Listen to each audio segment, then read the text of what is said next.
One of the common questions we get from parents is, should I use a bed alarm? This is specific to when kids are still wetting the bed and they are trying to solve the problem. And this is one quick solution that is often recommended. And so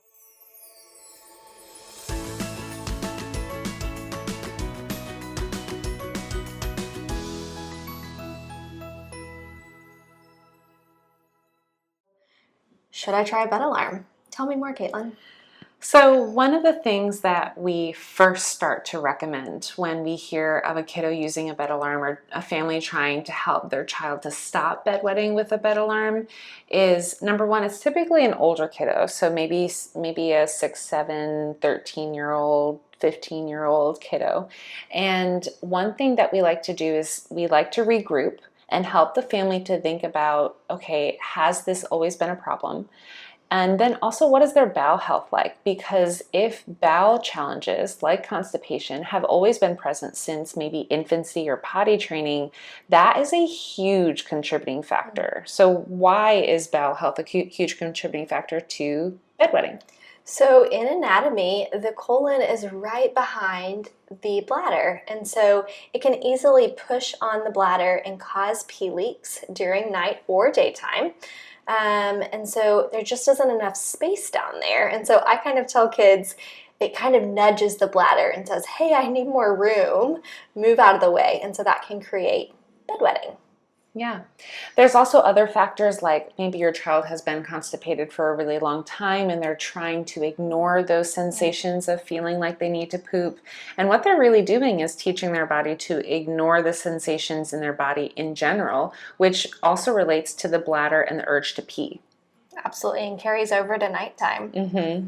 The other thing we want to consider is daytime bladder habits. So how often is your child using the bathroom during the day? Are they only peeing 2 to 3 times or more than 8 times? So we want to see that range somewhere between 6 and 8. And then also some really specific questions that you might not think to ask your child. It might feel uncomfortable, but it can give you really good information, and your child's answers might surprise you. So things like, are you pushing your pee out or are you letting your pee out? Do you have some drips of pee come out right before you start to pee and get to the toilet? Do you have drips of pee come out right after you're done peeing on the toilet? Maybe as you're washing your hands or standing to pull your pants up, maybe you're having some drips of pee.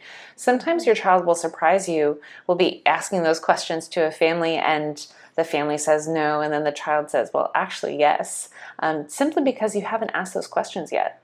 Another big question to ask is, can you ever wait when you get the urge that you need to pee? Or do you have to go right this second? That can also be an indicator of waiting too long or ignoring symptoms or of an overactive bladder. Yeah. So you dig a little deeper, you maybe find some constipation or bowel challenges, maybe you find some daytime pee challenges related to their bladder habits. So then how does that connect to nighttime, and how do you get your child to improve with their nighttime bedwetting? So overall, the bed alarm is not going to work until we get these other things in check. And so we really want to start with adequate water hydration during the day, peeing every 2 to 3 hours, letting our pee out, and making sure that they're also pooping daily. Yeah. Bowel health, I would say, is the number one priority. And even though it's surprising, if your main goal is nighttime bedwetting resolution, the first thing that you want to work on is daytime pooping and making sure that they're not constipated. And that truly is a priority. Yeah. I think that can be really confusing, but it really is important. And so I would start there.